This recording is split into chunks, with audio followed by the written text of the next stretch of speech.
Anak saya sampai menangis lama. Titik 3 sekali. Ingin tahu apa sebabnya? Bagaimanakah jawaban seorang ibu pada anaknya? Taib. Anak usia 5 tahun. Anak itu nanti dibagi dalam Al-Quran pada 3 tingkatan. Pertama, anak usia dini yang masih butuh sayang. Panggilan bunai, bunai, bunai, sayang. Makanya ketika Nabi Yusuf dipanggil ayahnya bunai, ya bunayya, ya bunayya, hei anakku. Nabi Ibrahim manggil anaknya Ismail alaihissalam dengan panggilan bunai, ya bunayya, ya bunayya, ya bunayya. Bunai artinya sayang. Jadi ada ibni itu anak, ya panggilan dari genetik. Ada bunai, panggilan untuk sayang. Sama dengan respon pada orang tua. Kalau ayah tuh ada abi, panggilan hormat. Buya, panggilan sayang. Buya itu juga abi, itu bisa disampaikan hormat pada ayah biologis atau bukan ayah kita tapi untuk menghormati. Ya, misal antum ingin hormati dengan panggilan pimpinan antum, kan panggil bapak. Ya, antum Doni misalnya, ya, pimpinan antum namanya Dani. Ya nggak mungkin kan panggil bos dengan Dani sini. Ya kan tidak kan? Dani saya mau kasih laporan, kan Pak Dani gitu kan? Bapak, Sayyid. Nah, itu dalam bahasa Arab juga demikian. Abi, abun itu bisa dilekatkan kepada bapak biologis atau orang lain sekitar yang dianggap terhormat. Baik, yang kedua, buya panggilan sayang. Buya itu bisa panggil bapak biologis dengan panggilan sayang atau panggilan orang lain pada aspek yang kita sayangi pada dirinya. Misal ilmunya, pengetahuannya, bisa. Buya Hamka bukan bapak kita, cuma kita menyayangi beliau dari segi keilmuannya. Karena itu walaupun saya tidak pernah melihatnya, saya panggil beliau Buya. Buya Hamka, Buya Hamka. Karena saya cinta dengan keilmuannya. Kita baca kitab-kitabnya, kita baca tafsir Al-Azharnya, kita teladani akhlaknya, teladani kemuliaannya, Buya. Tapi kalau antum ingin gabungkan antara sayang dengan hormat, itu dipanggil dalam bahasa Arab dengan abati namanya. Ya abati, abati, abati. Makanya di Quran selalu ketika ayah manggil anak bunai, anak respon ke ayah itu abati. Ya abati, inni ra'aitu ahada asyara kawkaba, wasyamsa wal qamara ra'aituhum li sajidin. Pa, atas hormat nanda dan sayang nanda pada papa, di mimpi tadi lihat. Ceritain mimpi aja penuh dengan hormat dan rasa sayang pada orang tuanya. Bagaimana sayang dan hormat muncul? Karena orang tua memberikan sayang pada anaknya. Makanya kalau antum ingin dihormati, disayang oleh anak, berikan penghormatan dan sayang kepada anak. Maka muncul kaidah dalam hadis, laisa minna man lam yarham saghirana wa yuqir kabirana. Bukan golongan kami, kata Nabi, orang yang tidak menyayangi yang kecil, tidak menghormati yang besar. Jadi kalau yang besar ingin dihormati, sayangi yang kecil. Anak antum sayangi, cucu sayangi. Begitu sayang muncul, hormat muncul, nanti dari anak ke orang tua pun akan muncul rasa yang sama.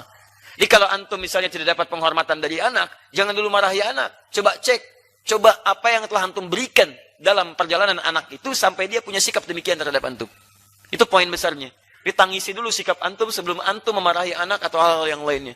Kadang-kadang mohon maaf, antum lebih senang misalnya, maaf, terhilangkan waktu dengan keluarga atau anak-anak dibandingkan dengan kehilangan sekejap dengan handphone antum. Seharusnya handphone yang dibanting, bukan anak yang dimarahi. Ya, dalam tanda petik ya. Ini hanya kisah-kisah untuk mengingatkan kita saja. Nah, ini pertama. Pada anak yang usia sekian, seperti ini nanti 5 tahun, ya masuk 6 tahun, belum ke akal balik. Sayang itu lebih disampaikan. Sayang, sayang, sayang. Dan pendidikannya simpel, masuk pada dunianya. Jangan digambarkan pada jawaban orang dewasa, nggak akan nyambung. Ya, 2, nanti kita jawab ini. 2, itu sudah mulai masuk ke level balik. Ya, menjelang balik. Kalau yang seperti itu, maka sayang sedikit kurangi, masukkan perintah. Perintah. Makanya Luqman ketika mengajarkan anaknya, itu mulai ke perintah. Sayangnya muncul, tapi perintah muncul. Quran surah ke-31, surah Luqman, ayat 13 sampai dengan ayat 19. Di bawah 21. Ya, 13 sampai 19. Di bawah 21. Luqman. Tayyib. Lihat kalimatnya teman-teman sekalian, kanan sebelah bawah. Ya, wa idh qala Luqmanu libnihi wa huwa ya'idhuhu ya bunayya la tusyrik billah. Kalimat la tusyrik diawali dengan panggilan bunai. Bunai dulu, sayangnya masih ada, tapi perintah muncul. Apa perintahnya? Jangan berbuat syirik kepada Allah. Ukurannya sudah naik. Ya, sudah mulai naik, sudah mulai paham, perintah muncul. Tapi kalau pada anak-anak yang sifatnya belum paham dengan nalar itu, maka nggak usah ada perintah. Bingung dia.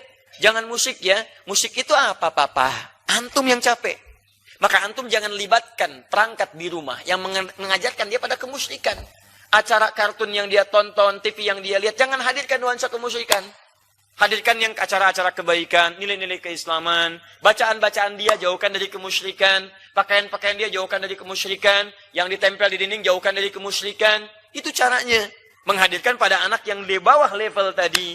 Kalau sudah naik, dia mulai menangkap pernyataan, maka sampaikan, ya bunayya aqimis sholah. Aqimis sholah, tunaikan sholat. Tapi kalimat dimulai dengan bunay. Jadi bagaimana caranya mengajarkan pada anak sholat? Anak senang. Bukan cuma disuruh, tapi dia punya kesenangan gitu. Nah, di bawah level itu, nggak usah ada kalimat, nah sholat, dia belum paham.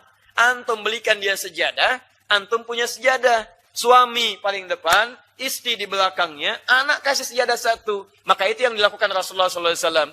Diajak Al-Hasan dan Al-Husain cucunya, masih kecil. Kalau diterangkan bab sholat, nggak akan mikir. Karena yang dipegang itu mainan. Ayo nak, sholat itu bertakbir. Ah, takbir. Yang dilihat dia mungkin semua mainan. Mainan, jalan, gerakan. Tapi nggak bisa mendapatkan penerangan. Berikan sejadah. Atau ajak dia. Biar dia melihat orang-orang sekitaran sholat. Begitu sujud, antum akan dapatkan kenikmatan ketika dia naik di pundak antum. Masya Allah. Karena masa-masa itu sebentar. Kalau sudah jadi seperti Luqman, gak lucu lagi naik ke atas pundak. Ayo, blok Luqman di atas. Luqman yang kurang sehat. Jadi kan? Itu bencana buat kita. Tapi masa-masa itu tuh susah didapatkan lagi. Begitu sujud, Nabi pernah mendapatkan cucunya naik ke atas pundaknya. Dilamakan. Sampai itu dalam bahasa hadis disebutkan, itu kadang-kadang jadi momentum yang paling menyenangkan, kata Nabi. Indah, teman-teman sekalian. Jalan.